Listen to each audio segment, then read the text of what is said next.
السلام عليكم ورحمة الله وبركاته. الحمد لله نحمده ونستعينه ونستغفره ونعوذ بالله من شرور أنفسنا ومن سيئات أعمالنا. من يهده الله فلا مضل له ومن يضلل فلا هادي له. ونشهد أن لا إله إلا الله وحده لا شريك له ونشهد أن سيدنا ومولانا محمدا عبده ورسوله. اللهم صل على سيدنا مولانا محمد طب القلوب ودوائها وعافية الأبدان وشفائها ونور الأبصار وضيائها وعلى آله وصحبه وسلم. أما بعد فقد قال الله تعالى في القرآن العظيم الفرقان المجيد: أعوذ بالله من الشيطان الرجيم. بسم الله الرحمن الرحيم. إن أولياؤه إلا المتقون. قال النبي صلى الله عليه وسلم: قال الله تعالى: من عادى لي وليا فقد آذنته بالحرب، أو كما قال عليه الصلاة والسلام. صدق الله العظيم وصدق رسوله النبي الكريم. سبحانك لا علم لنا إلا ما علمتنا إنك أنت العليم الحكيم. رب اشرح لي صدري ويسر لي أمري واحلل عقدة من لساني يفقهوا قولي.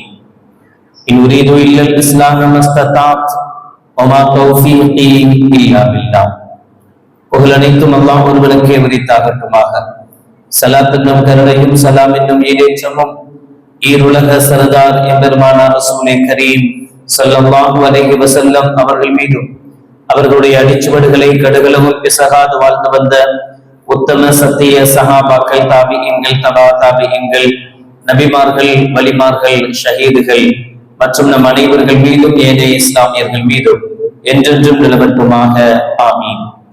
பேரன்பிற்கும் பெருமதிப்பிற்கும் உரிய பெரியோர்களே, அல்லாஹ்வின் நல்லடியார்களே, அல்லாஹ் ஜல்ல ஷானஹு வ தஆலா சொல்வதாக, கண்மணி நாயகம் ரசூலுல்லாஹி ஸல்லல்லாஹு அலைஹி வஸல்லம் அவர்கள் சொல்வார்கள்: மன் ஆதாலி வலியன் ஃபகத் ஆதன்துஹு பில் ஹர்ப். யார் என்னுடைய இறை நேசரை வஞ்சிப்பாரோ திட்டுவாரோ, ஃபகத் ஆதன்துஹு பில் ஹர்ப், அவரோடு போர் புரிவதற்கு நான் போர் பிரகடனம் செய்கிறேன் என அல்லாஹ் ஜல்ல ஷானஹு வ தஆலா சொல்வதாக கண்மணி நாயகம் ரசூலுல்லாஹி ஸல்லல்லாஹு அலைஹி வஸல்லம் அவர்கள் சொல்வார்கள். இறை அடியார்கள், இறை நேசத்திற்குரியவர்கள், அவர்களுடைய ஒரே நோக்கம் இறை அருளை பெறுவது, இறை நேசத்தை பெறுவது, அல்லாஹ்வுடைய அன்பை பெறுவது என்பது மட்டுமே. உலகம் அவர்களை எவ்வளவு தூற்றினாலும் சரி, உலக மக்கள் அவர்களை எவ்வளவு தள்ளி வைத்தாலும் சரி, எதை பற்றியும் அவர்கள் கவலை கொள்ளாமல், கவலைப்படாமல், நான் செய்யும் செயல் அல்லாஹ்வுக்கு பிடிக்கும் என்றால் அதை உலகமே எதிர்த்தாலும் செய்வேன். நாம் பிடிக்கும் செயல் அல்லாஹ்வுக்கு நான் செய்யும் செயல் அல்லாஹ்வுக்கு பிடிக்காதென்றால் உலகமே அதை ஆதரித்தாலும் கொண்டாடினாலும் என்னால் அதை செய்ய முடியாது என்றிருப்பவர்கள் தான் வலிமார்கள், இறைநேசர்கள். இறைநேசர்கள் குறித்த பார்வையை இஸ்லாம் மிக தெளிவாக நமக்கு தந்திருக்கிறது. பொதுவாகவே இஸ்லாம் குன்தும் கைர உம்மத்தின் உஹர்ஜத் லின்னாஸ் என்று சொல்வதை போல, உங்களை நாம் நடுநிலையான உம்மத்த வசத்தா லிதகூனு ஷுஹதா அலன்னாஸ், உங்களை நான் நடுநிலையான சமூகமாக ஆக்கி இருக்கிறேன் என்பான் அல்லாஹ் ஜல்ல ஷானஹு வ தஆலா. எனவே வலிமார்கள் என்பவர்களும் அளவோடு, மிக மிக அளவோடு கண்ணியப்படுத்தப்பட வேண்டியவர்கள். அளவுக்கு மீறிய எதையும் மார்க்கம் அனுமதிப்பதில்லை. மிக மிக அன்புக்குரியவன், நேசத்திற்குரியவன், உயர்வுக்குரியவன் அல்லாஹ் ஜல்ல ஷானஹு வ தஆலா. அவன் அளவுக்கு உயர்வுக்குரியவர் யாரும் இல்லை. பிறகு நபிமார்கள், குறிப்பாக கண்மணி நாயகம் ரசூலுல்லாஹி ஸல்லல்லாஹு அலைஹி வஸல்லம் அவர்கள், பிறகு சஹாபா பெருமக்கள், பிறகு இறை அடியார்கள், இறை நேசத்திற்குரியவர்கள். அதனால்தான் இறை நேச செல்வர்கள் சொல்வார்கள், நபிகள் பெருமானா ஸல்லல்லாஹு அலைஹி வஸல்லுடைய சஹாபாக்களில் நபிகள் பெருமானா ஸல்லல்லாஹு அலைஹி வஸல்லம் அவர்களை நேராக கண்ணால் கண்டு ஈமான் கொண்டு அந்த ஈமானிலேயே வாழ்ந்தவர்கள்.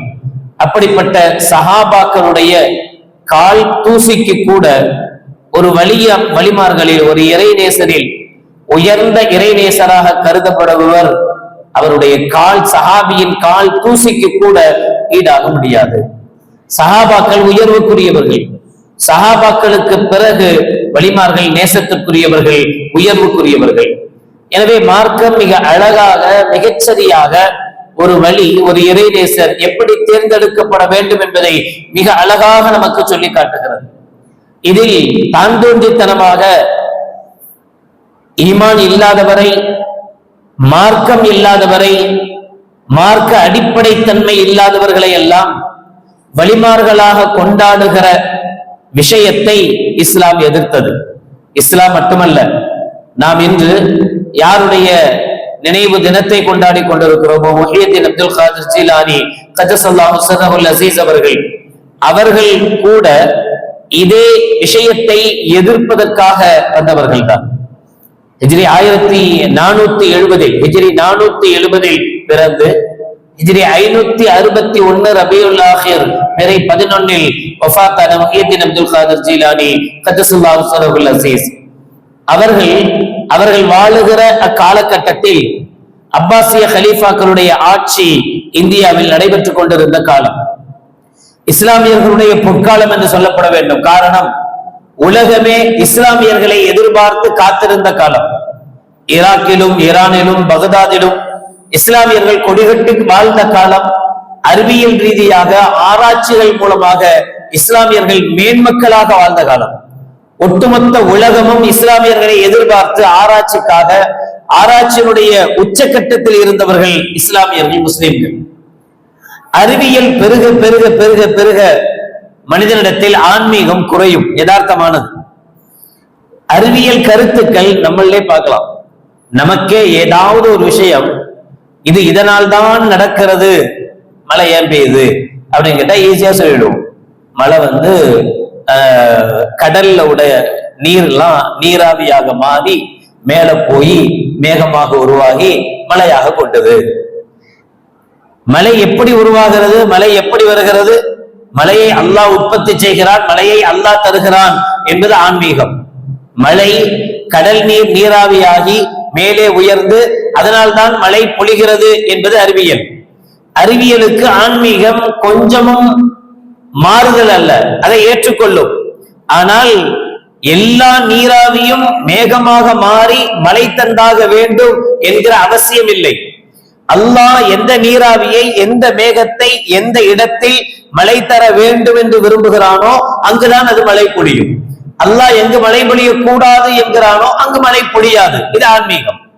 அறிவியலுக்கு கொஞ்சம் கூட அதை தாமதித்து விட்டு, அதை அடியோடு அழித்து விட்டு ஆன்மீக கருத்துக்களை முன்னெடுத்து செல்வதல்ல இஸ்லாம்.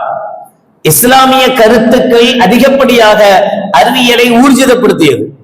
இன்னும் சொல்ல போனால் அறிவியல் எதையெல்லாம் சொல்கிறதோ அதில் பலதும் இஸ்லாமிய அறிவியல் கருத்துக்கள் தான்.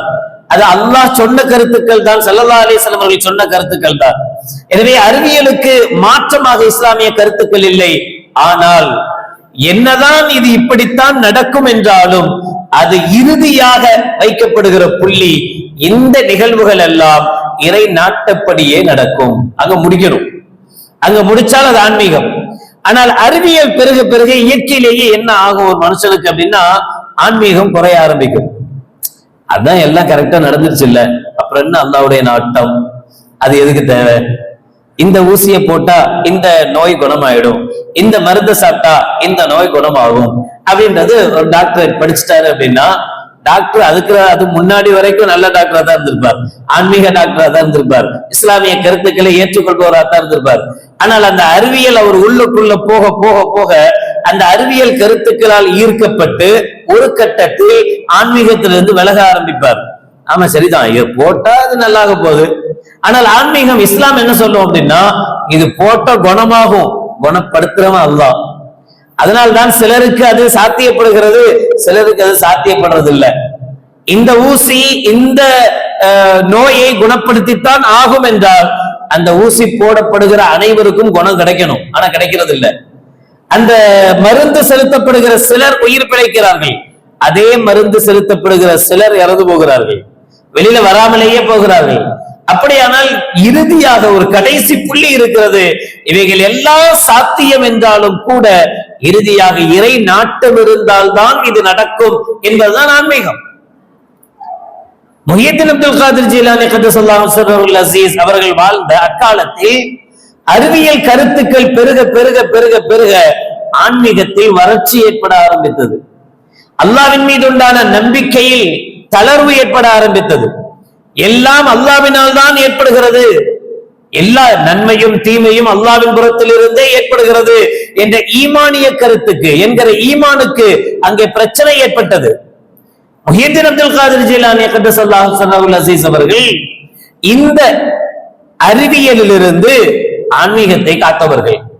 இந்த அறிவியல் உச்சத்தில் இருந்த காலகட்டத்திலேயும் கூட அந்த அறிவியலை ஆமோதிப்பதோடு இதனுடைய இறுதி கட்டம் இறைவன் அல்லாஹ், இவைகள் எல்லாம் சரியாக இயங்கினாலும் கூட அல்லாஹ்வுடைய நாட்டமின்றி எதுவும் நடைபெறாது என்று நம்புவதே ஆன்மீகம், என்று நம்புவதே உண்மையான இஸ்லாம் என்று படிப்பறிவெல்லாம் மிக மிக அதிகமாக மேலோங்கி பக்தி குறைந்த காலத்தில் முஹிதீன் அப்துல் காதிர் ஜீலானி கத்தஸல்லாஹு சிர்ரஹுல் அஸீஸ் அவர்கள் பக்தி குறித்து பாடம் எடுத்தார்கள்.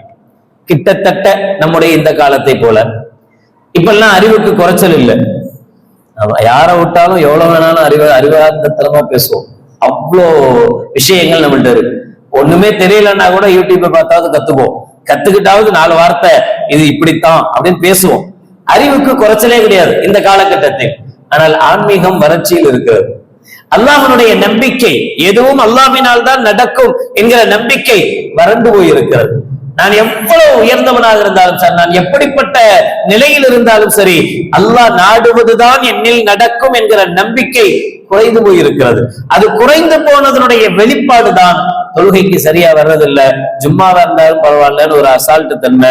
இவைகள் எல்லாம் வருவதற்கு காரணமே இந்த பக்தியினுடைய குறைபாடு. வழிமார்கள் எல்லாம் இந்த பக்தியை அதிகரிக்க பாடுபட்டவர். நீங்க இன்னைக்கும் பாருங்க, எந்த ஊராக இருந்தாலும் சரி, எல்லா ஊர்களிலேயும் ஒரு அடக்கஸ்தலம்னு ஒண்ணு இருக்கு, ஒரு வழியுள்ளான்னு ஒருத்தவங்க இருக்கிறாங்க. எங்கேன்னு வந்தவங்க, என்ன செஞ்சவங்க, எப்படி வந்தவங்க, சிலருக்கு வரலாறு இருக்கிறது, சிலருக்கு வரலாறு இல்லை, தெரியவே இல்லை. ஆனால் உண்மையிலேயே யதார்த்தத்திலேயே இது போன்றவர்களுடைய வருகையினால்தான் நாம இன்னைக்கு முஸ்லிமாக இருக்கிறோம் என்பதுதான் உண்மையான யதார்த்தம், அடிப்படை விஷயம், சித்தாந்தம்.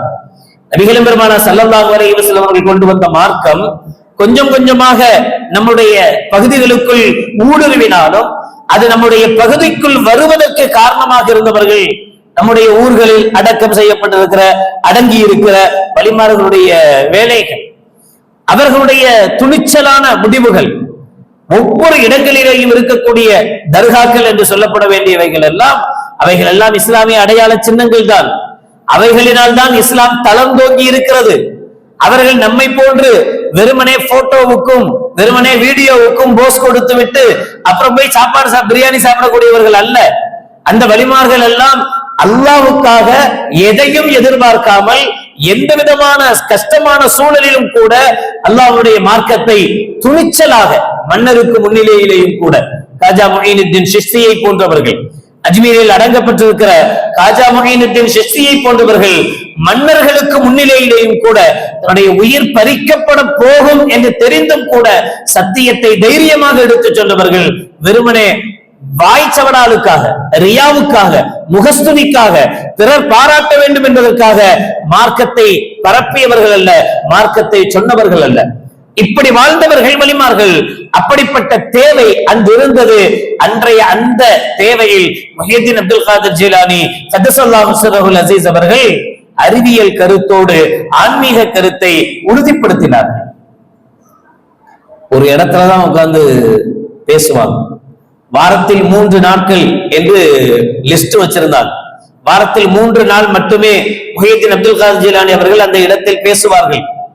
லட்சக்கணக்கான மக்கள் உலகத்தின் பல பாகத்தில் இருந்தும் தொடர்ந்து பகதாதுக்கு செல்வார்கள் அவருடைய பேச்சை கேட்பதற்காக.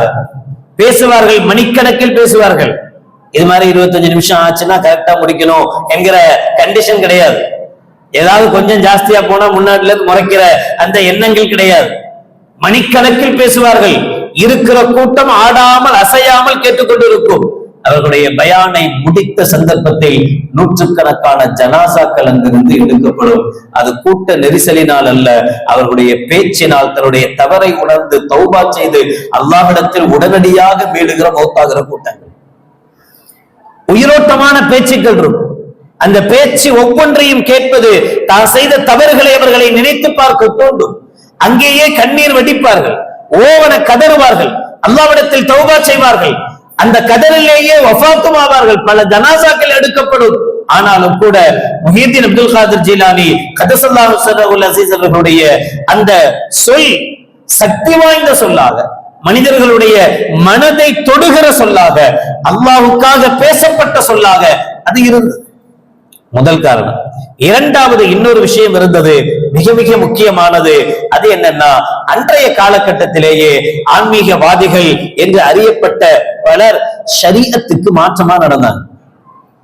முஹியத்தீன் அப்துல் காதிர் ஜீலானி கதஸல்லாஹு ஸர்ரஹுல் அஸீஸ் ஷரீஅத்தை நிலைப்படுத்துவதற்காக வேண்டி யாரெல்லாம் ஆன்மீகம் என்ற பெயரிலேயே இஸ்லாத்துக்கு மாற்றமாக நடந்து கொள்கிறார்களோ அவர்களை திருத்தி இது தப்பு, இதுதான் சரியான வழி என்பதை அடையாளம் காட்டியவர்கள் முஹியத்தீன் அப்துல் காதிர் ஜீலானி கதஸல்லாஹு ஸர்ரஹுல் அஸீஸ். அதனாலதான் அவங்களுக்கு முஹியத்தீன் என்கிற பெயர் வந்தது, தீனை உயிர்ப்பித்தவர் என்கிற பெயர் வந்தது. ஒருத்தருடைய மனசுல இடம் பிடிக்கிறதுங்கிறது ஈஸியா. கல்யாணம் கட்டி 20 வருஷம் ஒன்னா வாழ்ந்தாலே பொண்டாட்டி மனசுல இடம் பிடிக்க முடியும். பிள்ளைய பெத்து வளர்த்து அவனுக்காக எல்லா கஷ்டப்பட்டு அவனுக்கு அவ்வளவு செலவு பண்ணி அவனை பெரியால ஆக்கி அவனை எங்கேயோ ஒரு உயர்ந்த ஸ்தானத்துல வச்சா கூட பிள்ளையினுடைய மனசுல அத்தாவால இடம் பிடிக்க முடியல. ஆனா முஹியத்தீன் என்கிற இந்த வார்த்தை உலகத்தினுடைய கோடான கோடி மக்களுடைய மனதில் இன்றும் இடம்பெற்றிருக்கிறது என்றால், பல பள்ளி வாயில்கள் நம்முடைய தமிழ்நாட்டிலேயே முஹியத்தீன் பள்ளிவாசல், முஹியத்தீன் ஆண்டகை பள்ளிவாசல் என்கிற முஹியத்தீன் என்கிற இந்த பெயர் எல்லோருடைய மனங்களிலேயும் இடம்பெற்றிருக்கிறது என்றால், தூற்றுபவன் கூட யோசித்து தூற்றக்கூடிய நிலை முஹியத்தீன் அப்துல் காதிர் ஜீலானி அவர்களுக்கு கிடைத்ததென்றால் அவர்களுடைய இஹ்லாஸ், அவர்கள் பேருக்காக பெருமைக்காக செய்த செயல்கள் அல்ல, அல்லாஹ்வுக்காக அல்லாஹ்வுடைய பொருத்தம் கிடைக்க வேண்டும் என்பதற்காக செய்த செயல் இன்றளவும் அவர்களை உயிர்ப்பித்து வைத்திருக்கிறது, இன்றளவும் அவர்களை பற்றி பேச வைத்திருக்கிறது. இன்றளவும் முஹியத்தீன் அப்துல் காதிர் ஜீலானி என்றால் அவர்கள் வழிகள் கோமான், வழிகளுக்கெல்லாம் வழிமார்களுக்கெல்லாம் சிறந்த வழியாக தலைவராக இருந்தவர் என்று உணர வைத்திருக்கிறது முஹியத்தீன் அப்துல் காதிர் ஜீலானி கதஸல்லாஹு ஸர்ரஹுல் அஸீஸ் அவர்களுடைய வாழ்க்கை. பேசிக்கிட்டே இருப்பாங்க, பேசிக்கிட்டே இருந்தவங்க திடீர்னு ஷைத்தானே தூரப்போ அப்படின்னா எல்லாத்துக்கும் என்னடா சம்பந்தமே இல்லாம ஷைத்தானே தூரப்போன்றாங்களே அப்படின்னு யோசனை இருந்தது. பேச்சு முடிந்த பிறகு கேட்டாங்க, என்ன பேசிட்டு இருந்தாப்புல சம்பந்தமே இல்லாம ஷைத்தானே தூரப்போ அப்படின்னீங்களே, என்ன விஷயம் அப்படின்னு அவங்கள்ட்ட கேட்டப்ப சொன்னாங்களாம், இல்ல நம்ம கூட்டத்துல ஒரு ஷைத்தான் வந்தான், நம்ம கூட்டத்துல எவ்வளவு ஷைத்தான் இருக்கு நம்ம கூட்டத்துல நமக்கு தெரிய மாட்டேங்குது, ஆனா அவங்களுக்கு கரெக்டா தெரிஞ்சிருக்கு. நம்ம கூட்டத்துக்கு ஒரு ஷைத்தான் வந்தான், அதனால அந்த ஷைத்தானை விரட்டினேன். அந்த ஷைத்தான் வந்து என்கிட்ட சொல்றான், முஹியத்தீனே நீங்க எவ்வளவு கஷ்டப்படுறீங்க, மார்க்கத்திற்காக எவ்வளவு உழைக்கிறீங்க, அதனால இன்றிலிருந்து அல்லாஹ் எதெல்லாம் ஹராமுன்னு சொல்லியிருக்கிறானோ அதெல்லாம் உங்களுக்கு ஹலாலு அப்படின்னு சொன்னான். அல்லாஹ் எதெல்லாம் ஹராமுன்னு சொல்லியிருக்கிறானோ அதெல்லாம் இன்னையிலிருந்து உங்களுக்கு ஹலாலு அப்படின்னு அவன் சொன்னான். அப்ப அவங்க சொன்னாங்க, சொன்னவன் ஷைத்தான் தான் எப்படி கண்டுபிடிச்சீங்க? ஒருவேளை அல்லாஹ்வே சொல்லி விட்டுருக்கலாம்ல, உண்மையிலேயே அந்த செய்தி அல்லாஹ்விடமிருந்து வந்த உண்மையான செய்தியா கூட இருக்கலாம்ல, அல்லாஹ்வே சொல்லி விட்டுருக்கலாமே, எப்படி ஷைத்தான் கண்டுபிடிச்சீங்க? இப்ப முஹியத்தீன் அப்துல் காதிர் ஜீலானி சொன்ன வார்த்தை, இந்த ஒத்த வார்த்தை போதும் அவங்க யார் என்று புரிந்து கொள்வதற்காக. அப்ப அவர்கள் சொன்ன வார்த்தை வஹி, கண்மணி நாயகம் ரசூலுல்லாஹி ஸல்லல்லாஹு அலைஹி வஸல்லம் அவர்களோடு முடிந்து போனது. முஹம்மது நபி ஸல்லல்லாஹு அலைஹி வஸல்லம் அவர்களுக்கு பிறகு மார்க்கத்தில் யாரும் ஹலாலை ஹராமாக்க முடியாது, ஹராமை ஹலாலாக்க முடியாது. அந்த சக்தி, அந்த உரிமை, அந்த பவர் எந்த வழியாக இறைநேசராக இருந்தாலும் சரி, அவருக்கும் முஹம்மது ஸல்லல்லாஹு அலைஹி வஸல்லம் அவர்கள் எதை ஹராம் என்றார்களோ அது ஹராம் தான், எதை முஹம்மது ஸல்லல்லாஹு அலைஹி வஸல்லம் அவர்கள் ஹலால் என்றார்களோ அது ஹலால் தான். எந்த ஒரு வழியின் உச்சஸ்தானத்தில் இருப்பவர் கூட ஒரு ஹராமை ஹலாலாக்க முடியாது, ஹலாலை ஹராமாக்க முடியாது. ஹலால் ஹராம் என்கிற நியதி முஹம்மது ஸல்லல்லாஹு அலைஹி வஸல்லம் அவர்களோடு முற்று பெற்றது, அவர்களோடு முடிந்து போனது. அதற்கு பிறகு ஹலாலை ஹராமாக்கவோ ஹராமை ஹலாலாக்கவோ யாருக்கும் உரிமை இல்லை, யாருக்கும் முடியாது. எனவே இவ என்கிட்ட உங்களுக்கு ஹராமானதெல்லாம் இன்னையிலிருந்து ஹலாலாயுதுன்னு சொல்றான்னா சைத்தானை தவிர வேறு இல்லை என்று அடையாளம் கண்டுபிடிச்ச என்று முஹியத்தீன் அப்துல் காதிர் ஜிலானி ஸல்லல்லாஹு அலைஹி வஸல்லம் சொன்னார். போலி ஆன்மீகவாதிகள் என்பவர்கள் மிக இலகுவாக அடையாளம் காணப்பட வேண்டியவர்களை கண்டுகொள்ளலாம், ரொம்ப ஈஸி.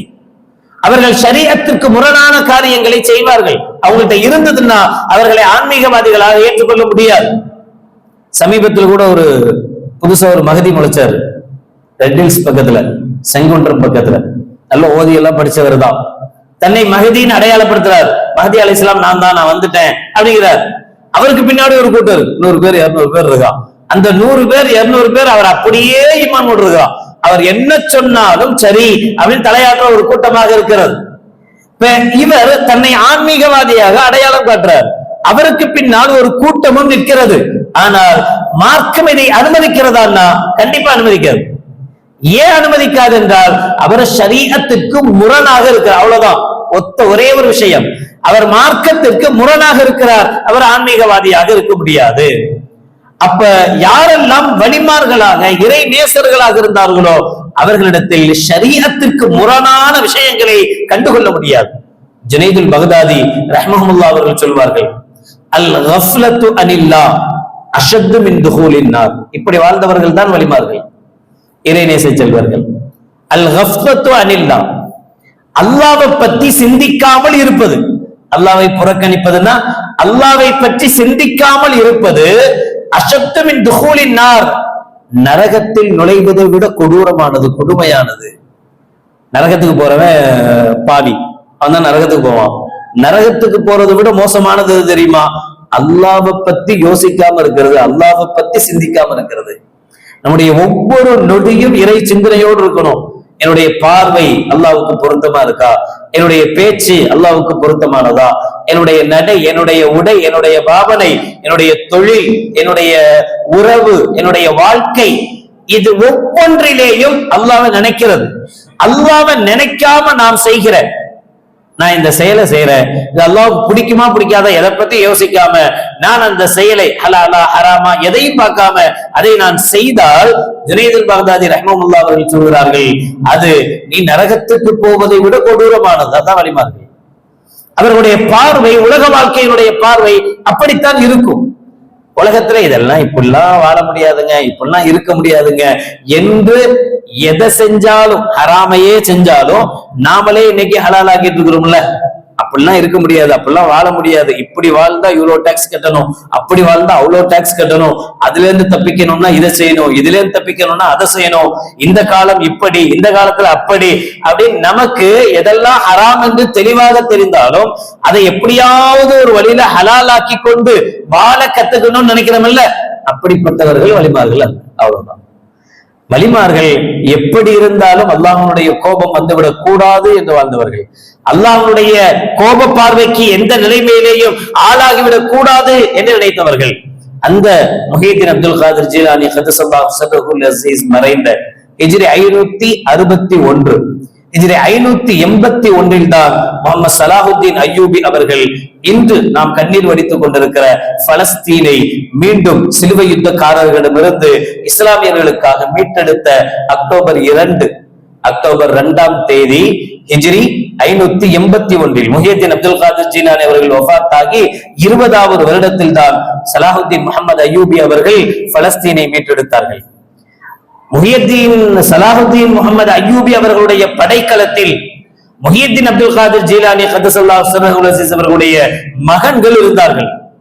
ஸலாஹுத்தீன் முஹம்மது அய்யூபி அவர்கள் முஹியத்தீன் அப்துல் காதிர் ஜீலானி ഖദ്ദസல்லாஹு சிர்ரஹுல் அஸீஸ் அவர்களுடைய பாட்டையை சார்ந்தவர்கள், அவருடைய வழியை சார்ந்தவர்கள், அவர்களுடைய வழியை பின்பற்றியவர்கள், அவர்களை நேசித்தவர்கள். எந்த காசாவுக்காக, எந்த பலஸ்தீனுக்காக இன்று நாம் கண்ணீர் வடிக்கிறோமோ, இன்று நாம் துஆ செய்கிறோமோ, அந்த காசாவை மீட்பதற்கு முக்கிய காரணமாக இருந்தவர்கள் வலிகள் கோமான் என்று சொல்லப்படுகிற முஹியத்தீன் அப்துல் காதிர் ஜீலானி கத்தஸல்லாஹு சிர்ரஹுல் அஸீஸ் அவர்களுடைய பாட்டையில் வந்த முஹம்மது ஸலாஹுத்தீன் அய்யூபி அவர்கள். இன்றும் அது சாத்தியப்படும். முஹியத்தீன் அப்துல் காதிர் ஜீலானியை போன்ற ஒரு ஆன்மீகவாதியால் வழிநடத்தப்படுகிற அரசியல்வாதி இருக்கும் பட்சத்தில் காசாவும் பலஸ்தீனும் இன்றும் நம் கைவசப்படும். வீட்டு சூழலாக இருந்தாலும் சரி, நாட்டு சூழலாக இருந்தாலும் சரி, எப்படிப்பட்ட மனிதனுக்கும் இறை நேசத்திற்குரிய ஒரு வழி, இறைவனுடைய அன்புக்குரிய ஒரு வழி, இறைவனுடைய ஆசைக்காக வாழுகிற ஒரு நல்லவருடைய நட்பும் நல்லவருடைய அன்பும் நல்லவருடைய அரவணைப்பும் கிடைக்கும் பட்சத்தில் இந்த உலகத்தை எவராலும் வெல்ல முடியும் என்பதை முஹியத்தீன் அப்துல் காதிர் ஜீலானி அவர்களுடைய வாழ்க்கையும் ஸலாஹுத்தீன் அய்யூபி அவர்களுடைய வாழ்வும் நமக்கு உணர்த்தி காட்டும். அல்லாஹ் ஜல்ல ஷானஹு வ தஆலா அந்த வழிகளுடைய வாழ்வை நம் வாழ்க்கையாக ஆக்கி தந்தல் புரிவானாக. நம்முடைய எண்ணங்களை அல்லாஹ்வுக்காக இஹ்லாஸாக செய்யும் எண்ணங்களாக அல்லாஹ் ஆக்கி தந்தல் புரிவானாக. நம்முடைய வாழ்வின் தலைவர்களாக, நம்முடைய வழிகாட்டிகளாக, நம்முடைய ரோல் மாடல்களாக அல்லாஹ்வுடைய நேசத்தை பெற்ற, அல்லாஹ்வுடைய அன்பை பெற்ற இறை நேசர்களுடைய நிலையில் அவர்களுடைய அரவணைப்பில் வாழும் பாக்கியத்தை அல்லாஹ் நம் அனைவர்களுக்கும் நசீபாக்கி தருவானாக. வாஹிரு தஅவானா அல்ஹம்துலில்லாஹி ரப்பில் ஆலமீன். அஸ்ஸலாமு அலைக்கும் வரஹ்மத்துல்லாஹி வபரகாத்துஹு.